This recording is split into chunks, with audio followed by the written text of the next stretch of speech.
Good morning. If everyone will find a seat. Just in advance warning, we're getting a little chirping from the security system, and we can't turn it off the way we're supposed to be able to. So if you hear chirping, try and ignore it. We're doing the best we can. This morning, we're happy to welcome Sandy Head. Sandy was born and raised and is third generation Montrose native. So that doesn't happen very often. And she is the executive director for Montrose Economic Development Corp. She started actually in business here and owned and managed a complete equipment rental company until, actually for 26 years, until 2000. She sold the business. Oh, during that time, she also expanded into Gunnison. So it was a one-lady operation. Expanded into Gunnison, sold it in 2000, managed it until 2002, and has been the executive director for MEDC since 2003. So she's certainly put in a lot of time. Over that time, she's earned a lot of kudos. She won the Economic Development Achievement Award, presented by the Economic Development Council of Colorado at their annual Drive, Lead, and Succeed conference. So she's been recognized statewide. She's a member of the International Economic Development Council, the Colorado Economic Development Council, and Rotary. Sandy's always been really involved in this community, knows this community, is an advocate of this community, and seeks to bring in new businesses for our community. So it's my pleasure to introduce to you and welcome Sandy Head.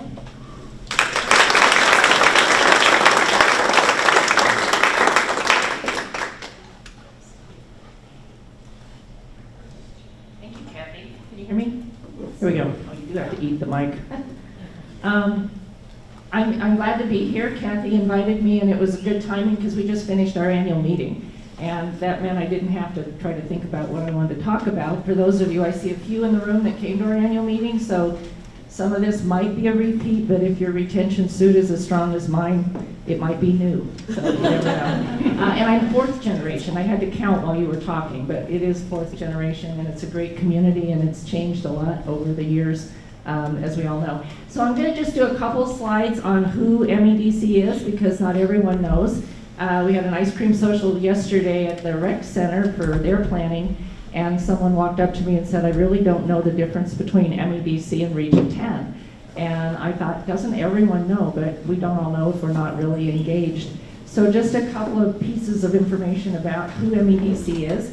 We were founded in 1957 by a group of businessmen, 35 of them, and some of the older, like me, people here would know those names, but I'm not going to go through them. But they decided that Montrose could not exist totally on agriculture and mining. And so they started to buy land, and they bought the 95 acres that is along the Uncompahgre River, where you have Tri-State Western Area Power, which was the first company that they talked to relocate in Montrose, and that was in 1964. So our primary mission is to increase the standard of living for the citizens of Montrose by raising the level of income, basically. And what we do is we try to attract, retain, and help businesses that are considered primary employers expand. We do not engage in retail, recruiting retailers, hotels, restaurants, and anything in the service industry. It's primarily the companies that sell their goods and services outside the area. And what that does is that brings the new money into a community to be spent in the restaurants, the retailers, etc. So when we bring these companies in or work with them, we're not competing with anyone who's already here. Even if you had two companies that built the same product, generally because they're outsourcing around the world, they're not competing with one another in the community. So along with the attraction for companies, we also work to increase what's happening in agriculture, and we work with the Colorado Workforce Center to see what we need to do to help grow the workforce, to train the workforce. So I serve on that board as well. We have a 19, actually there's 20 up here today. We have a 20-member board. We have 12 who are elected from our investors. Our primary funding comes from the community. We have less than 10% of our funding comes from government. We have no steady stream of income. We have no tax base. So we rely on the city of Montrose, Montrose County, and the town of Olathe to give us some funding.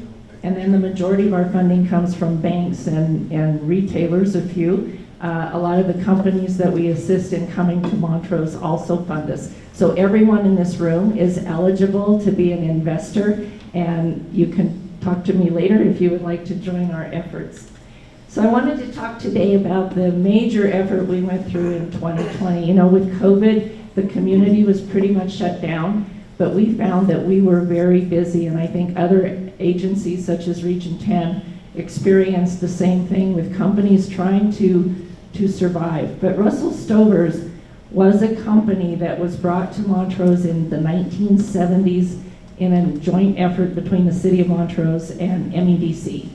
And our organization brought together community members that paid for the land, the 29 acres that Russell Stover's was sitting on.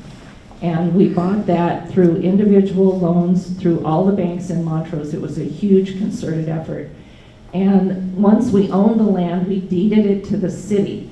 And the city turned around and we had a lease agreement with Russell Stover's that said that they could lease the ground for $100 a year as long as they kept a business here and grew jobs. And in the period of time that Stover's was here, they had between 400 and 600 people employed. And they opened the plant in 1976, and it was a great time because we lost the sugar beet crop ability in Montrose, which was the major crop the agriculture industry had, and it allowed the wives and other individuals in the family to go to work and increase their income because they did lose a substantial amount with the sugar beets. So within that lease, just to be clear, because there was some really, there was a little bit of adverse conversation in the community about that. The lease included in it that they could buy the land. They had the first right of refusal to buy the land that they were situated on for $1 if they decided to leave. If they chose not to buy the land, they would have had to remove 100% of their assets and leave the land bare as they found it. The factory was 289,000 square feet, and the store was another 10,000 square feet. So it was in their best interest to buy the land for $1. But they still brought a lot of revenue into the community because they paid property tax on their building and on their equipment, so it's not that they were tax-free. And their tax bill, I believe, was over $400,000 every year, in addition to what they brought to the community. So in January of 2020, they met with the community leaders. We had everyone there, Region 10, Workforce, City, County, etc., to say what is going to happen. They said, we're going to close the Montrose plant. We're closing the plant for a number of reasons. One of which was the processing in the Montrose plant was for boxed chocolates, because boxed chocolates were the way of the world. Everybody got their Russell Stover's with the pretty ribbon on it and all that stuff. Well, now they're individually wrapped. So they no longer had a need for the box factory that was inside the plant, plus it wasn't laid out properly. The other reason we were able to attract them in the 70s was that their recipe for their chocolates, the cream centers would crack when they went over the Continental Divide. So they located in Montrose. We were their fourth and newest plant, And they came here so that once they made the chocolates here, they could take them anywhere and the centers would not crack. Well, they've changed their recipes, so that's not a problem anymore either. There were a couple of things like our minimum wage going up to $15 was a challenge for them, and Montrose was the only plant in the Russell Stover family that was unionized, and that was also an issue for them. So there was a number of reasons. They gave us a year warning. They were going to close down in March of 21, and then COVID hit. And once COVID hit, they decided to go ahead and shut down sooner. So they ended up closing the store 6 weeks after COVID, and they gave us, they reduced the employment, which was over 300. In January, they reduced the employment to 120, and they closed the plant permanently in August of 2020. So the impact was regional. It was not just Montrose. They had, out of their 380 jobs, and if we have any mathematicians in the room, you will find that that 380 doesn't add up to the numbers below. I think I'm off by 10. But just in case you think I don't know that. But Delta County had a fair number of employees. Montrose had the largest number of employees, and then Grand Junction had one. But the utilities, DMEA claims that this is one of their largest consumers of power. The utilities in that plant is over $100,000 a month, and most of that is in power. They bought local cream and milk. They bought local fruits when it was appropriate. And then all of the families, you'll find that there's 3 or 4 generations working in the plant. Those people have been there for 30 years or more. Once they decided to do the shutdown, MEDC let the employees know that we would take names and contact information for any employee that wants to go back to work in the plant.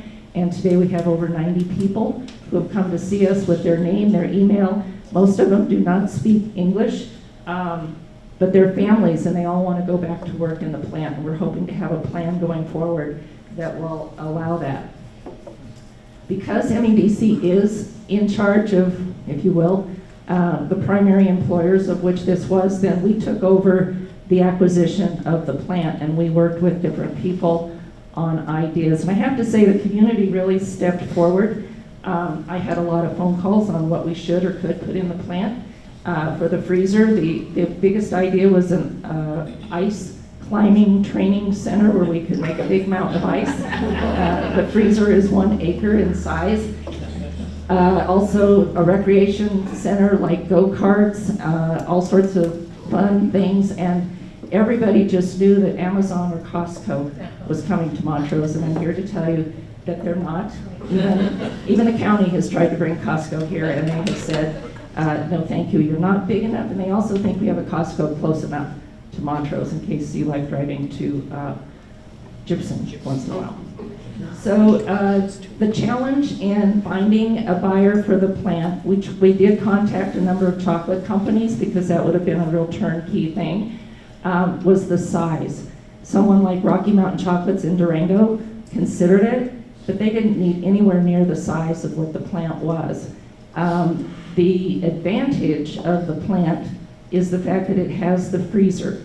And even now what we're finding is the greatest amount of interest in the plant is for freezer storage and distribution. But we're trying to find someone who's going to take the entire plant and do something more with it. In August of last year, shortly after they closed, they started the process to divide the property because the store and the plant are all on one piece. So they had to go through the subdivision process at the city. Additionally, there was a lot of due diligence to do because it was a 50-year-old building and what's inside and all this. There was a lot of conversation in the community, and Ken Norris was once the engineer, or he kept the plant running, and he knew the history. And the history was that at one point there was fuel leaks in the soil. Russell Stover's denied that, and it was quite a joyful experience to work with their corporate attorneys and the corporate office.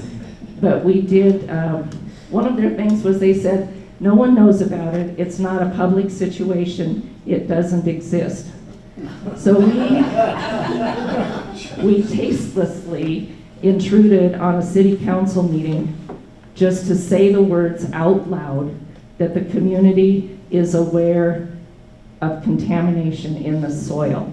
And that got them off the dime. And I have to apologize, I did know, I mean, we did get comments from the city attorney that that's really not something we need to hear about right now. And we're like, it's okay, I actually said the terms, we're here to protect the buyer.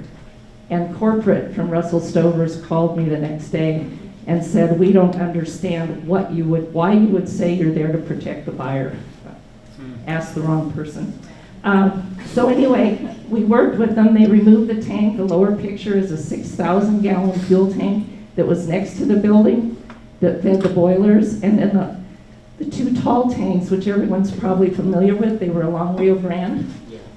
That's where the apparent leak was between there and the building. And to Ken's knowledge, when he went to work there, he was told, do not use the fuel tanks in the back because we're losing so much fuel that we're not using them anymore, we're shutting them down. Well, where did they lose it? You know, there's a 200-yard distance between the tanks and the building.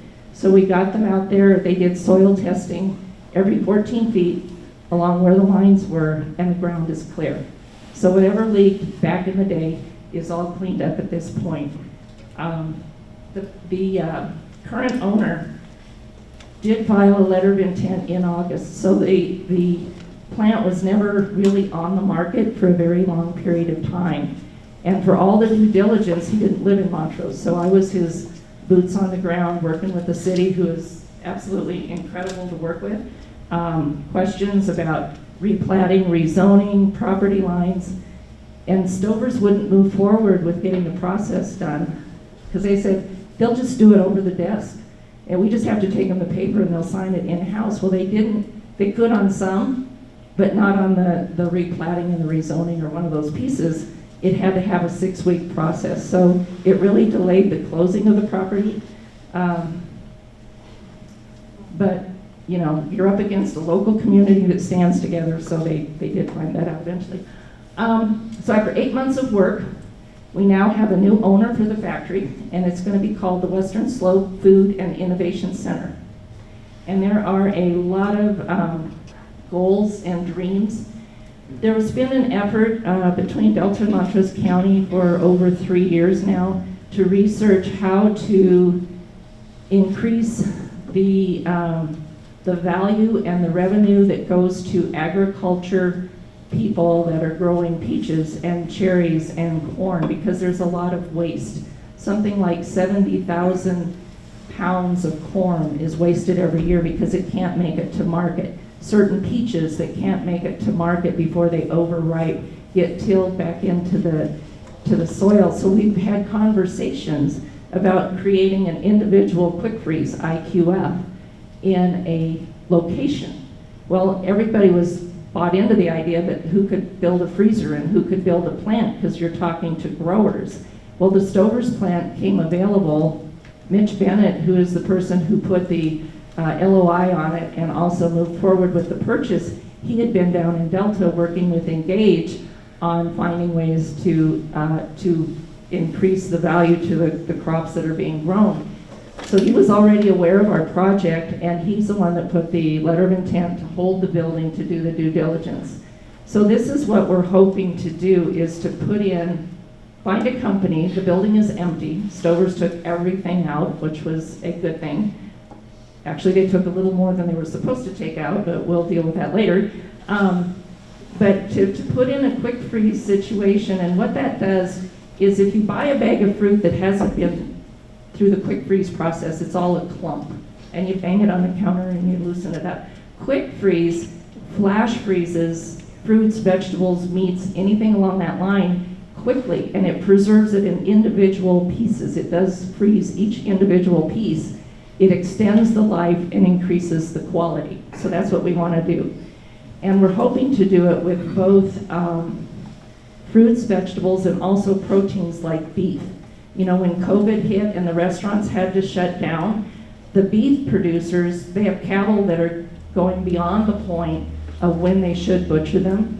And if they can butcher whatever they need to butcher, they have nowhere to hang the carcasses, nowhere to preserve the meat. So if they can move forward with their slaughter and then bring the carcasses to the plant where you have it cut and wrap, you can do the individual quick freeze and then have a distribution center for the beef and keep it longer and protect the quality of the beef for the grower. So we're hoping to create somewhat of a food hub. There's a lot of people interested right now in, they want to lease the freezer, they want to have the storage, but you don't want to give that up because once you get the production in there, you're going to need some of that storage. And I think something like 25,000 pallets can go in the freezer because you're not just covering floor space, you're going up and you can divide it into designated locker space, not with walls, but just with technology, which is above my pay grade. So we're hoping to do this in order to add value to the growers and make it self-sustainable in this area. You know, there's not a quick freeze between here and Salt Lake City. It used to be when we started the study, the closest quick freeze was it was Nebraska and California with nothing in between. And if we can do something like this, it'll bring produce from Arizona and Utah and regionally once we get up and running, which we will need because we actually don't grow that much here. There's a company that's been hired, Avison and Young, that's trying to recruit different businesses, and we actually had a meeting yesterday at the plant with someone who has a large quick freeze production facility in Michigan. And they're thinking they're going to have conversations about maybe replicating that here in Montrose, which would be really huge. So that's the story of Russell Stover's. If you have any questions, I'll answer them later, but I was hoping to clear up a few of the mysteries. Geyser Systems, how many in the room know about Geyser Technologies? Great. So they actually located in Montrose in the spring of 2020. We weren't able to have a meeting, so we weren't able to really announce them.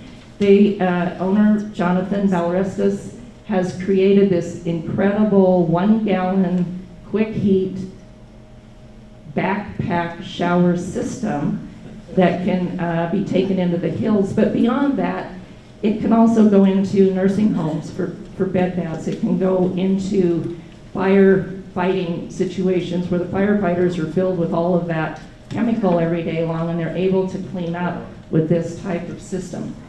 Geyser launched from the Gunnison Accelerator Program, and he was an instant hit with REI, and they had over 1,000 orders out the chute. And the problem with that is he was a startup, and he didn't have the money that he needed to get the product to fill the orders. COVID hit there as well, so REI put the order on hold, which was a blessing. He was able to get a microloan from the city, and then also worked with SBA and the Colorado Lending Source, and he was able to get funding.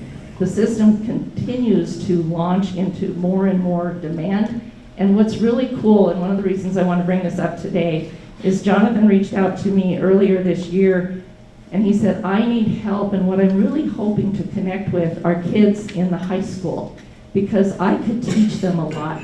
Jonathan has a remarkable history. He's actually designed medical equipment for brain surgery. So when he went to the city and said, I'm humble, I live in my van and I pay myself $12 an hour, I said, Jonathan, they're gonna not think very highly of you. It's okay to tell them about your past and your education and your accomplishments. He's absolutely brilliant. So we were able to talk to Peak Academy and the Montrose High School, and he's got, I think, 8 students that are there working with him every day. And what they're learning is the importance of detail, because all of these units are hand assembled and they're very detailed. You have little microchips, you have little wires and little screws, and all of these things that absolutely have to be put together correctly. And he's teaching them teamwork, and it's just an incredible environment. I went there in the morning and he said, you want to join us for our morning, our launch of our shift? And I said, sure. Well, you're out there, you're bending over and you're stretching and you're thinking and you're doing all this stuff to kind of clear your mind, but he really cares about them and the kids are loving it. And he's telling them, you can start here at assembly, and with your creation, you can achieve great things. And they're loving it, and he's going to give them a lot of the education that he received just in on-the-job training, if you will. And it's a real exciting thing for the kids. They absolutely love being there. And this is their little group shot. They're great. Another one, I didn't know if everyone knows about Dancing Sasquatch. How many here, except those that came to our annual meeting, know about Dancing Sasquatch? There is a young man, and I'm astounded, he's only 27 years old. He started a company he said, well, what's needed in the world? And he's designed this belt. This is just one of it. They do military tactical gear. This is only half of the belt, but I'll pass it around. What this does is that the soldiers in Iraq, as they would climb walls to get over the top, obviously, well, their gear would slide up. So if they got up the wall and they needed their gun, you know, it's up here instead of down here. Well, there's the strip that is attached to their loops of their clothes, and this is Velcro on the inside, and this is really tight, but each one of these little sections here allows them to put in their gear, you know, their knives, their whatever. They can load this entire thing up and strap it on, and it never moves.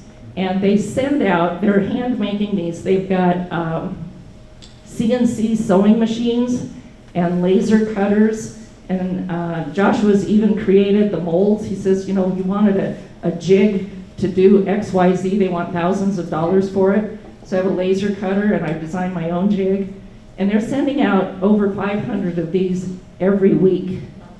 And a year ago, he was up above the old Ross Reel building, and he had 8 employees, 8 to 10. He's up to 40 employees. He's in the, what used to be the Ashley Furniture building, 23,000 square feet. And the item on your right here, that's a chest carrier that holds ammunition or other things. He also does things for hunting and fishing, and he's up to 40 employees in a year.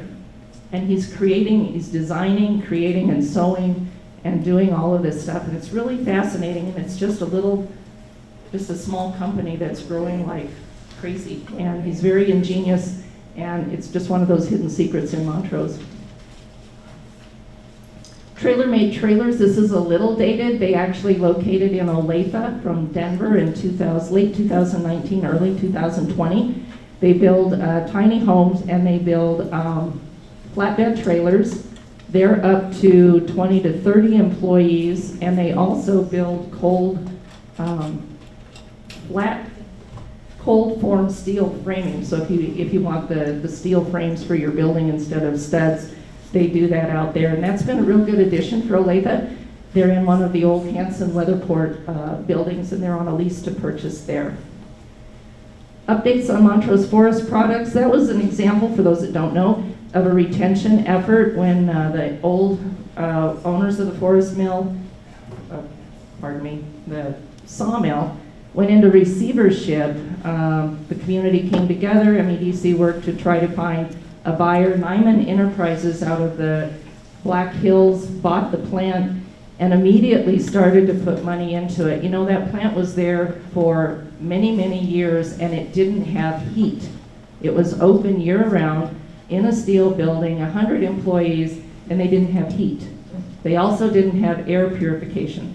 So Montrose Forest Products, Jim Nyman is an incredible man. The first thing he did is put in ducting, he put in heat, he put in a big fan to vent the air, so they were better quality working areas for their employees. And they did about 20,000 of improvements in 2014, and then in 2019 they expanded with a trimmer for their wood. They continue to automate, so they haven't really grown in employees if you count what they have in the plant and what they have in the forest for loggers, truckers, etc. They have 250 employees. $30 million impact to our community every year from their operation. And this last year, they completed a planer mill, which allows them to not only create 2x4s and 2x6s for construction, they have the finished product that then you can put inside your house for your baseboards and that kind of thing. So over the short period of time they've owned the company, they've invested over $40 million in Montrose, which is huge. And they keep upping the technology and training the employees. So the employees that are there are getting a higher salary because the job is more technical and they're in better working conditions. And it's an amazing company to have in Montrose. We also saw another expansion in 2020. 3M purchased what used to be General Industrial Diamond, which was a company that MEDC brought to Montrose in the 80s or 90s, I think, can't remember. But that was the first presence of 3M in the state of Colorado when they bought the it's a super abrasive, so they don't make sticky notes. It is the 3M company, but they manufacture high quality grinding wheels, blades, drills, etc. So they bought it in '06, and in 2009 they shut down another plant, brought those employees to Montrose, and when Ross Reels built out in the Colorado Outdoor Park their new facility, it gave us an empty building, and 3M was planning on shutting unknown plants down. And the good thing for Montrose was we had a building available, they had people here, and they like our workforce. So they shut down in 20 and 21 2 more plants, increasing what goes on in Montrose and also giving us some assurances that they're not going to be leaving because of the investment they made here. So they've gone up to 31,000 square feet. The second building was 18,000 of that. It happened to be available, so they were able to bring that in. And they've increased 38% career opportunities. They're always trying to hire. They are a good company to work for. So this is what's on the table right now. Co-Fire and Gold Arrow. Co-Fire is a wildfire aerial firefighting company. Put all those words together and not sound redundant. But they were founded in 2014, and Gold Arrow was an addition to them in 2020. They are currently located in Fort Morgan, Colorado. And what they want to do is they would like to bring their company to Montrose. They have a building that's here that they would like to acquire, and it's going to require a very strong partnership between us and Montrose County, which we have established, which I'm very happy to say. These are the planes that they fly. The Game Bird, which is at the top, is a training aircraft where they put pilots in there and teach them to go by gauges, not by what they see, because when you're in the middle of a fire and you're buried in smoke, you can't see, so they use it for training. They also use it to transport crews around the country. The bottom left is an air tanker. Obviously those are planes that hold the fire retardant. And then the Aero Commander is a plane that they use to do aerial supervision platforms from. That's where they survey what's going on with the fire. They also transport their employees and their pilots that way. They have contracts all across the United States. They have planes permanently located in Grand Junction right now for the year. I believe they might have a plane in Montrose, but I'd have to double check on that. And they are busy right now in the fires. But here's a list of some of the organizations that they do work with on an ongoing basis. The reason they want to be in Montrose or on the western slope, we have a turnkey building, and it's the building at One Creative Place. It's a through-the-fence property. We're working with Montrose County in a goal to bring everything on airport and end all of the joyful encounters we've had over the years.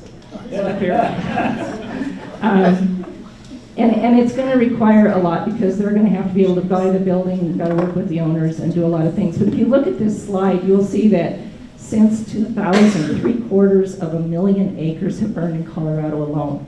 If they're located in Montrose, as opposed to Fort Morgan, it puts them in the area where the fires are most likely going to happen. And they don't have to worry about crossing the Continental Divide. And where they are on the eastern slope is they're in 18 different locations with their airplanes because there's no building large enough to hold them. So if they locate to Montrose, there's enough room for all of their aircraft to be in one location, their entire operation in one location, and their rapid response. I mean, they'd be right 5 minutes from the plateau if we had a fire. 10, 15 minutes from Telluride. They would also bring 8 to 10 families would relocate here, and they would anticipate having 30 to 40 jobs over the next 5 years. Their average salary is $71,000. This would greatly enhance the revenue and the income for the Montrose citizens. So stay tuned. That's a very big project. For everyone we've talked to so far, we believe there's a huge amount of community support. We have support from the city, the county.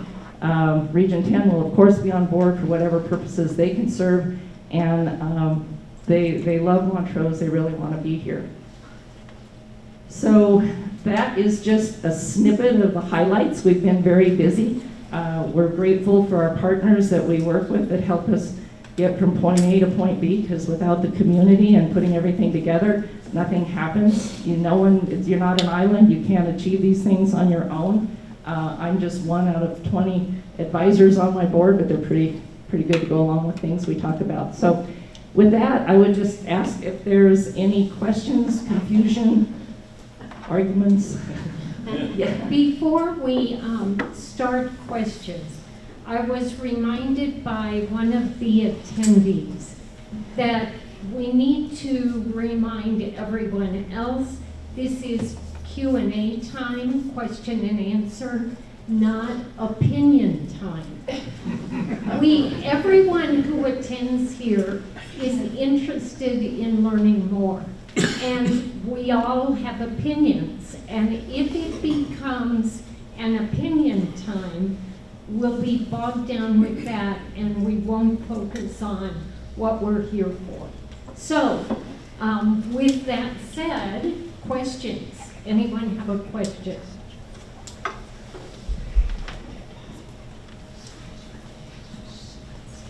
What is MEDC? Can you all hear me? Okay. What is MEC doing, or MEDC doing, to help insulate our economy in the event of another economic downturn, or Lord forbid, we go through another round of shutdowns and whatever with anything related to COVID? We went from heavily dependent on ag, and from what you're talking today, it looks like we're heavily dependent on ag and manufacturing. So, from an economic diversification, is there any other types of businesses that the MEDC is bringing in or doing? Well, I believe that the types of companies we work with are the types of companies that then grow the need for the other businesses. If you go outside of technology, Geyser is a technology company. We have another company that is doing a test prototype on testing THC levels in marijuana and hemp and traffic stops, etc. They're trying to get funding they are here in Montrose, they've moved. So, we are strengthening ag. If we don't keep the community green and keep the fields growing, we're not going to be as appealing of an area. So I don't know exactly how to answer that. It's not that we're saying we're only working with ag, we're only working with manufacturing. That just happens to be in our wheelhouse right now. We get individuals that are doing a multitude of things, and the other thing we cite ourselves for doing is to be a connector of resources. Some things don't fit with what we should be doing, so we refer them to Kendall or Lisa at the city, if that's something that falls in the, like somebody wants to open a new fly shop in Montrose or another retail piece. We go to Region 10 when they need funding, small businesses of any kind. The other thing is Montrose is in an enterprise zone, and many times the companies we work with, I just met with Colorado, and they need to be registered. Everyone that has a business needs to be registered as an enterprise zone project. It's so hard to get those words out. So it's about strengthening and being a resource to companies that need help in any way. Whether we can help them personally, we know who to connect them to get the help, and we have a great network within Montrose. I don't know how you protect from another COVID, another lockdown. I think that's way above my pay grade. But I think to say that Montrose is the community, and people sense this when they come here, that we are a friendly community, and we're a helpful community, and we're an easy community. When we have somebody that says, I want to come in and what's it going to take me to build my plant, we can go and say the city will push through a correct set of building plans in a very short order of time, like 6 weeks. That's unheard of in a lot of communities. It's usually months or years. So I'm not exactly sure how to answer that question, but that's what we have, is we have a pool of resources and a lot of different entities that are working just to make the community strong. So like what, I mean, if COVID happened all over again and we have the types of businesses that we have now, would they all be considered essential? Manufacturing was pretty much allowed to continue because they had to submit to several guidelines. There wasn't any manufacturer in Montrose that was required to shut down. They just had to obey the distancing, social distancing. Okay. So Geyser kept going. He had a little bit of a glitch because his parts came from China. So he found a new way to get those done. But agriculture is essential and manufacturing is pretty much essential. And we work with the Manufacturers Association. It's across the U.S., but ours is out of Denver. And we met once a month with all manufacturers to say, what are your needs?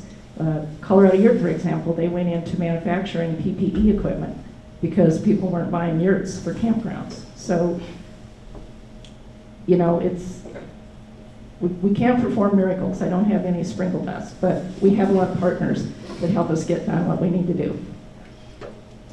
Sandy, that's a really good presentation, and it really highlights all of the things that are going on in Montrose. But I think the short answer to the previous question is diversification, because all of the things you bring in Ross Reels, well, that brings in guys who more of the outdoor equipment things. But what I'd like you to do is, if you could, is just open your toolbox for us and tell us exactly, or if you can, what tools you have to attract and retain existing businesses or look for other opportunities. Okay, so the question, in case you couldn't hear it, is what is your toolbox? What do you have? So what we work with is the state of Colorado. If we have a company, Co-Fire won't be eligible for it, but a company that is saying we're going to expand and we don't know if we're coming to Colorado, or we also have an offer in Utah, we might be going to Arizona. And actually Ross Reels, when Ross Reels was acquired by the Mayfly Group, they were talking to Utah, and they were also talking to Durango, and one of the owners lived in Arizona. So we went to the state, and we'll go to the state and say, we're trying to bring this company to Montrose, will you help us? Well, as long as there's a competitive element there with another state being engaged, then we can make a presentation, this is what the community's gonna do, and we bring in extra dollars or tax credits from the state to help make the project go.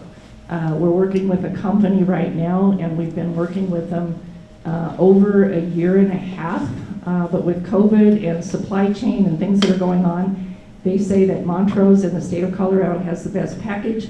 They really want to be here, but under the circumstances of what they're also doing in another state, they can't make that decision yet. So we work with the state of Colorado a lot for that.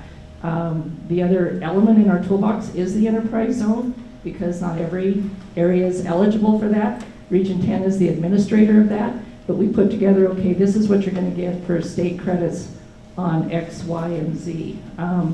We go to the county. The county is eligible or allowed by statute to abate their portion of property tax.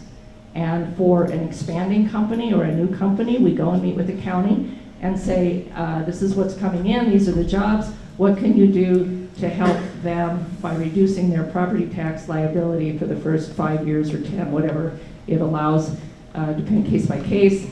We go to the city, and if they're going to be building something, we go and ask for the abatement or a cutback on building permits, inspection fees. So what we are is we're sort of the nucleus, and we can work with everyone. They're coming in and then say, what is your workforce? These are the job skill sets we need. So then we go to the workforce center, and we have Amanda run a report to say, these are the people in Montrose that have these skill sets that will be able to do your job, and there's this many of those people available. The school system is another piece, you know, the education levels that we have, the ability to have such an incredible school system is a selling feature. Or if they're concerned about medical care, then we bring in the hospital to talk to them. So we present the package, and then we connect with our partners to bring all of those package pieces together. Everybody needs something different, but we check. Other questions? Sandy, is this working?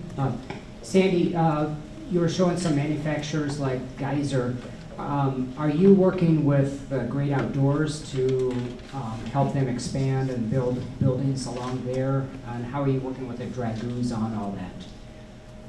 Well, we worked with the Dragoons to say don't go to Durango and don't go to Utah and definitely don't go to Arizona. So we are working with them. They have their own paid recruitment team out there, but once a week we meet with, we have Kendall with the city of Mesa and Colleen and Randallin, a new addition. So we get on a phone call every week to say what's going on at the Colorado Outdoors and whatever it is we can do to help, whether it's introduce someone to the state, we do that. So we have a team there, and I didn't talk about the Colorado Outdoors today because apparently they're the program next week or shortly, and Kathy asked me not to be redundant, so I didn't put that into our slide, but we're just one of the partners working on the projects as they come up. We're very well connected.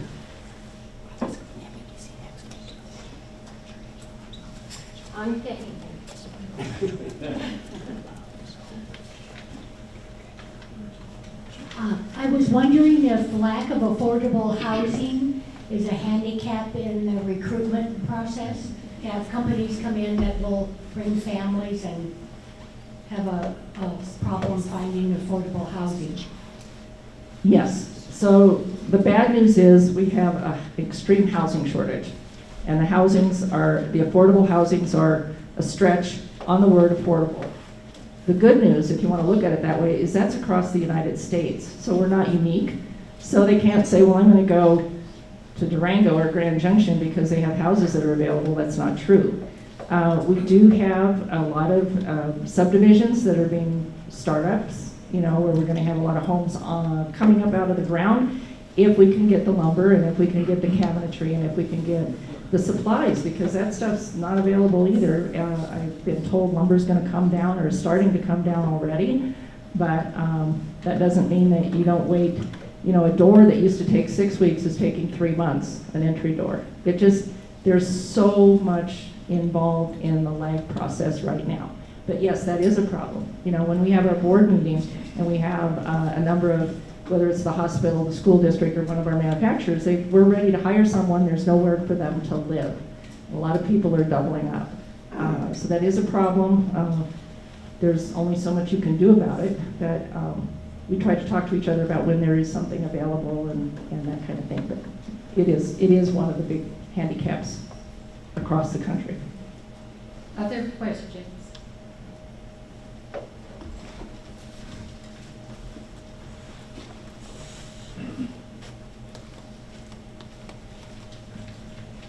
Is the railroad likely to stick around, Sandy, and is there anything being done to keep it here? Well, they have their new facility, North 9th. I did hear you, Marv, it was okay. You know, they've got the, what's it called, Keith? The mag chloride center north of town, so they're going to come there. We've also had conversations with the city in regards to the Russell Stover plant. The rail does go up to the plant. The spur was taken out, but that can be put back in. So if we end up getting a large operation in there that needs rail service, we'll be able to bring it further in. I don't believe we're going to lose the rail system, and I think they're open to increasing service if we have a need. It's all about what they have to make money doing it. So that's what we're hoping for. Could you fill me in On the, is this working?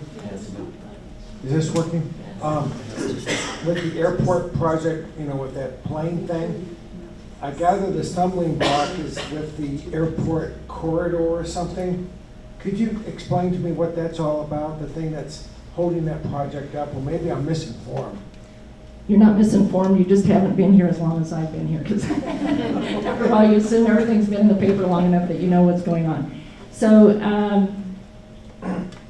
years ago, back in the 90s, the airport was under contract to buy an additional 35 acres of land, and it was from the Whitfield area. You know where the Whitfield area is, south of town, north of town. It's right at the end of the runway. It was a big dairy operation.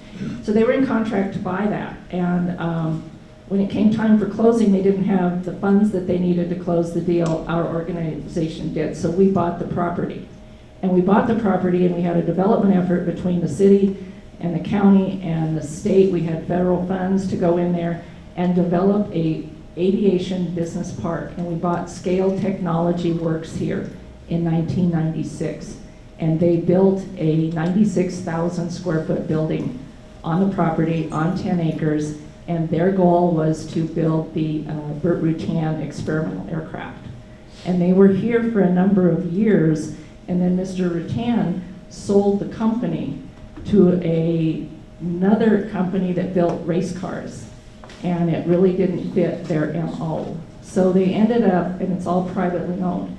But what that property is, because it's not owned by the airport and the county, it's owned privately, we deeded the land free and clear to Scale Technology Works in exchange for them creating jobs and building a building. Another company went out there, Western Skyways. They purchased 50% of the property, and MEDC gave them the other to create jobs, and they're there. That is called a through-the-fence operation because it's privately owned land that's not owned by the airport, and it has to have FAA and airport approval to operate and compensate the airport to access the airport assets, i.e. the runway. So the goal is, and now that building is empty and it's owned by two private individual companies, and they have a fairly substantial price on it. So our goal is, because to have a through-the-fence agreement requires a lot of monitoring by the airport authority, and it's somewhat complicated. There's a big wire fence in front of the property, which doesn't actually say we're open for business. Our goal right now is if CoFire can negotiate to buy the building, and Montrose County and the airport can acquire the land, what it does is it puts that 35 acres on airport property, and it just becomes another arm of the airport and makes everything much better. You know, everybody still pays property tax on their buildings and so on. It just opens it up for more business with a lot of FAA covenants guarding whatever takes place there, but it's not fenced off, and it's more of a commerce looking situation. So that's what we're trying to do. And we are working toward that, but there's, like I say, there's a lot of moving parts. Does that answer your question? A lot of stumbling blocks, it seems. Oh, we call them hurdles. Yeah, we're not going to stumble, we're going to jump. Other questions? You mentioned education. How about State College here? Has anybody ever pressed that in any way, shape, or form, or have they simply accepted the fact that we're sort of the poor stepsister of Mesa College up north? I will remain politically correct on all of that. So years ago, they divided the state of Colorado into areas of designated areas. We are in Colorado Mesa University's area. Over the years, we have had several different universities that want to come and make and operate programs here, but that hasn't been welcomed with open arms. However, in defense of CMU, when we've said there is a need and you actually have someone to participate in a program, they're willing to bring the program here. So it is by designation that we are in the property line of Colorado Mesa University. And if we end up having a big need for a type of program, we have had CMU start programs here for that before. I used to live in Gunnison, and when the State College went there, the city fathers agreed to put in a environmental program, and that was funded by the oil companies, basically. We saw an opportunity to get some good marketing, I guess.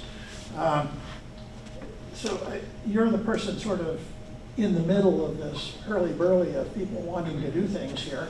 And so I was just wondering if you had thought of those kinds, or have people here in any way, shape, or form thought of something like that, for example? Of bringing a second college here? Yeah. State school. I actually think we would have to have a larger enrollment, and I believe one of the hindrances to our college not growing more than it has is we don't have dormitories. You know, we don't have the facilities like somebody wants to come from Texas to study at CMU Montrose. They don't have a place, they don't have that environment, that college environment. So Grand Junction has become the behemoth of Colorado Mesa University, but that's because the community of Grand Junction has put millions of dollars forward to help CMU build that. And I think it's, you know, who's to say what it's going to look like now with so much remote learning where kids don't even have to go. And if it comes to that point, then I think it would be it certainly wouldn't be totally in our wheelhouse. We'd be working with Carrie at the high school and city and county to say, what can we bring here? Gunnison is not overseen by the CMU boundary, so they probably have a different viewpoint on how they do that. But you know, if the need was here, I think it would happen. But I think we would also have to have facilities to make it where students wanted to come here and hang out and have a dormitory and have a rec area and have the elements that they want to have when they go to college. I will just add a little bit. I'm on the advisory board for Colorado Mesa. And on, I believe it's July 27th or 28th, we're convening a futures committee. So if you would call the main office and give them that opinion, I'm sure it would be welcome. We do have Western Colorado Community College here doing vocational programs. Their comment about coming here is the same as Sandy mentioned. It's really tough to get enough people who will sign up for the classes. So community colleges here, CMU is here. There has been talk of dorms to increase enrollment. The whole focus, the new director, Steve Matheny, will be speaking the first Wednesday in September, and his whole focus is growing this campus and what are the needs.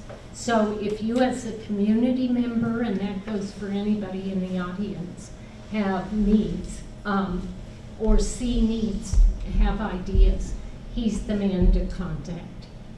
I think that's what's missing here, basically, to give you a dynamic kind of a community. They're trying. They're trying.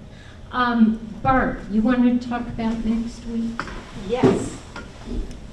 Thank you so much. And I think Jim's question was a great lead into next week, where I'm really excited. We're going to be having a presentation about the Montrose Urban Renewal Authority, which is the official formal legal definition of the 160 acres on the northwest side of town that is known as Colorado Outdoors. And it's a great public-private partnership, and it's been in existence now for 5 years, and we're starting to see some really big buildings go up. So if you want to come and hear and understand what part the city plays, City Manager Bill Bell will be explaining that, and what part Colorado Outdoors LLC plays, David Dragoo will be explaining that. And hopefully at the end, it'll be much more clear what that 160 acres is and what the future looks like and why it's a good thing for our community. So I welcome you to come next Wednesday, which is the 21st.